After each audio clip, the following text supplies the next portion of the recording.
Our programs offer many languages. Please visit suprememastertv.com/schedule.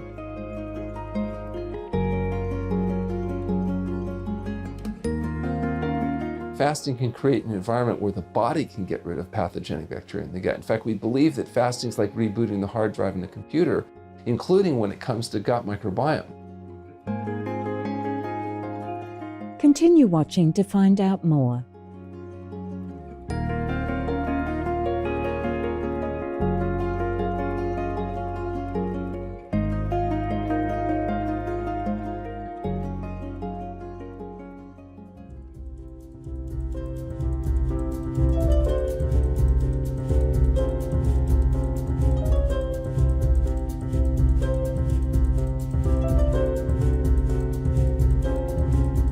Era Mamia Teya means today is a beautiful day in the Cook Islands Maori language, one of the official languages in the Cook Islands.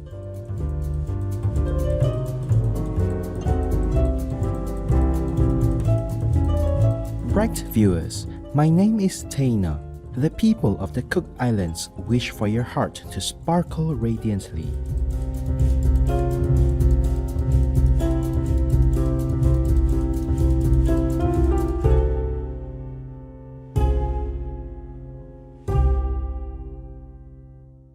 Welcome to today's program, Fasting Ourselves Out of the Pleasure Trap, Dr. Alan Goldhamer, Vegan, Part 3 of 3. In our 3-part series, we are honored to feature health expert Dr. Alan Goldhamer. He is a chiropractor and has been vegan for more than 40 years.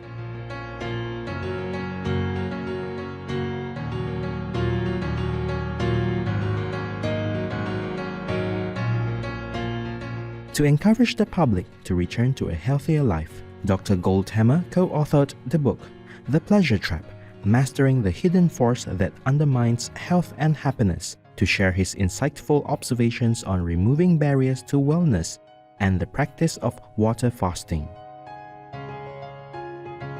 In 1984, Dr. Goldhamer established the Santa Rosa, California, USA-based True North Health Center that provides medical, chiropractic, naturopathic, massage, and acupuncture services. The center is now the largest facility in the world that specializes in medically supervised water-only fasting.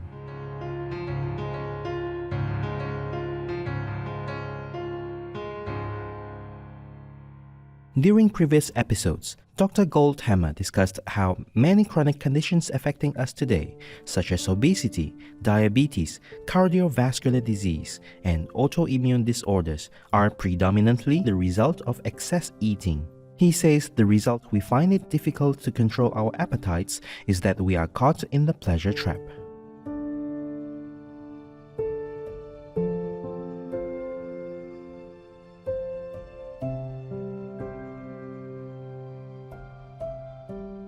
The processed substances added to our foods artificially stimulate the production of dopamine and other pleasure chemicals in our brains. The more dopamine, the more pleasure, so it perpetuates a cycle of overconsumption. His effective method to end this cycle is through a medically supervised water fast and a vegan whole foods diet. Today, Dr. Goldhamer will continue to share his wisdom on progressing to a healthier lifestyle. We recommend that people eat a whole plant food diet, fruit, salad, steamed vegetables. So that includes things like potatoes, rice, starchy vegetables, and excluding animal foods, so meat, fish, fowl, eggs, and dairy products, and excluding the chemicals added to food in the form of salt, oil, and sugar. And we don't use oil in its fractionated form. Of course, you do need things like fat, and it comes from your whole plant foods. So your fruits, vegetables, grains, legumes, nuts, and seeds all have a certain percentage of their calories coming from fat. And it turns out you get all the fat you need from eating the diet you're designed to eat, which is a whole plant food diet. You need sodium, but all the sodium you need comes from within the vegetable-rich diet that we're eating. Skipping 1 or 2 meals in a day is easily attainable. But when it comes to truly long periods of purposely not eating, this is a different matter and requires careful guidance. People may believe that extended fasting is an enormous challenge, but as Dr. Goldhamer explains, we all fast daily while asleep. He also recommends refraining from eating at least 3 hours before going to bed, as this is beneficial for our bodies.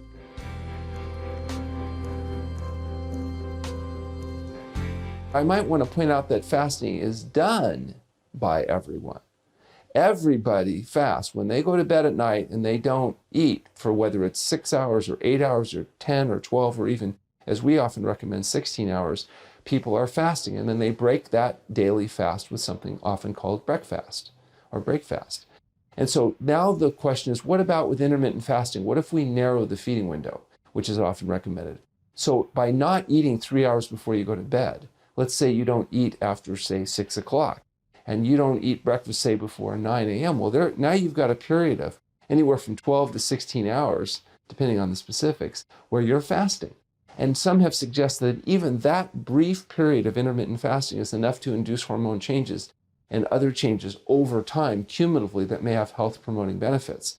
It's also possible by narrowing the feeding window to 8 or 10 or 12 hours a day, that you may tend to eat less. And there's some suggestion that even for people that aren't eating an ideal diet, they may consume less calories if they are eating from one period to another rather than all day and all night long. Also, by not eating for 3 hours before you go to bed, you may find people sleep better, sleep more, have a higher ratio of non-REM deep sleep, and may get some additional benefits, just not from eating, right before you go to bed and having all that activity going on in your body. Everything we consume enters the gastrointestinal tract, and if we regularly eat animal products, some of our gut bacteria will not be beneficial for us.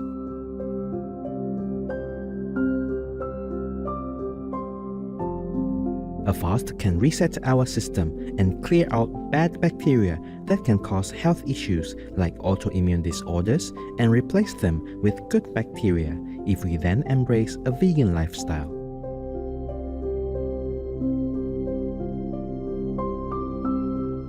Fasting can create an environment where the body can get rid of pathogenic bacteria in the gut. In fact, we believe that fasting is like rebooting the hard drive in a computer, including when it comes to gut microbiome.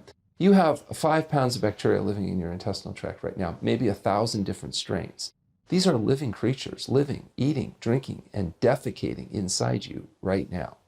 So you have 5 pounds of bacteria pooing inside your body as we speak. And what your body poos inside you will depend on what you feed them. If you feed your bacteria meat, you're going to have a different bacteria strain and different byproducts from their survival than if you feed them soluble fibers like sweet potatoes. So if you want those bacteria pooling trimethylamine oxidase into you and increasing your risk of heart disease and cancer, people may choose to eat meat. If you want to have your bacteria pooling fertilizer into you, including vitamin K and other things, then I would recommend a whole plant food diet, particularly, starchy vegetable materials.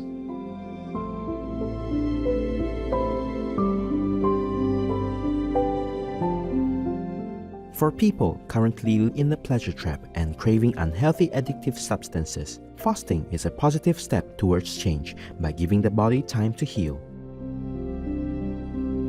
Abstaining from food for a period also provides an opportunity for people to rest, adjust, and contemplate inwardly.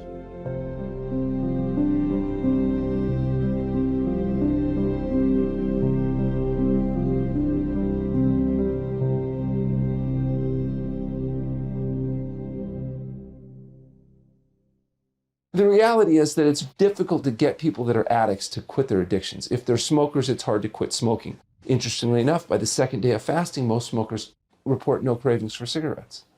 Now, some people say it's because they're so miserable fasting, they just don't think about the cigarettes, but it's really not true. It's just that whole metabolic adaptation is sped up in fasting. People that can't stand healthy foods, oftentimes after fasting, find that their palate is reallocated, and now they like the taste of good food. And sometimes even the foods they used to crave are so strong that they're not actually quite as appealing. The desserts and the things they used to eat are so sweet that it's not even quite as attractive. So it's not that people couldn't get back into their addictions. If they go back to smoking, if they go back to drinking, if they go back to eating heated, treated, processed garbage foods, eventually they'll become addicted again. But fasting can give people a chance to feel what it feels like to be healthy again, what it feels like for good foods to taste good again.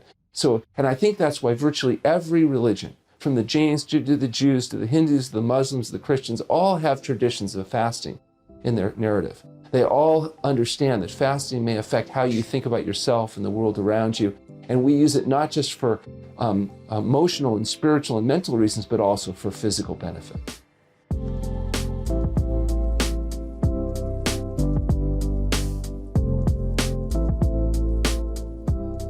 Expert guidance is highly recommended for long-term fasting, but there is also a simpler option that we all can practice daily to improve our health, as Dr. Goldhamer explains.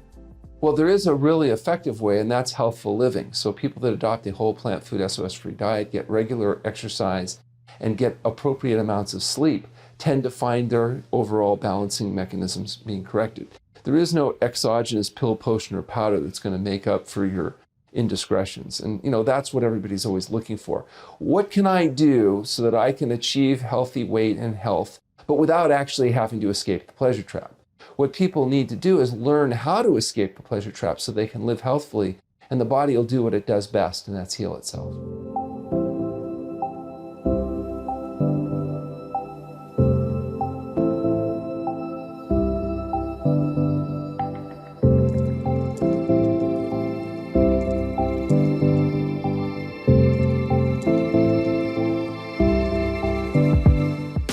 We appreciate Dr. Alan Goldhamer sharing his medical expertise with us and providing practical ways to escape the pleasure trap. May we all find encouragement from his suggestions and take more control of our eating habits for optimal health.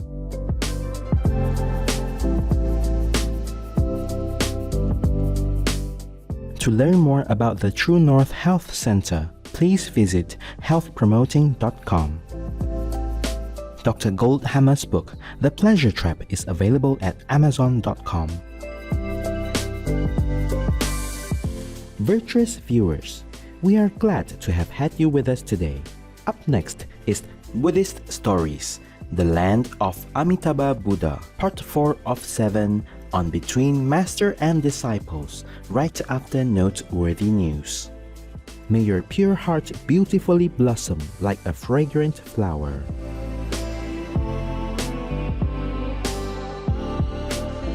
Our programs offer many languages. Please visit suprememastertv.com/schedule and suprememastertv.com/HL. Nos programmes offrent plusieurs langues. Veuillez visiter suprememastertv.com/schedule et suprememastertv.com/HL. Nuestros programas ofrecen varios idiomas. Visiten suprememastertv.com/schedule y suprememastertv.com/HL.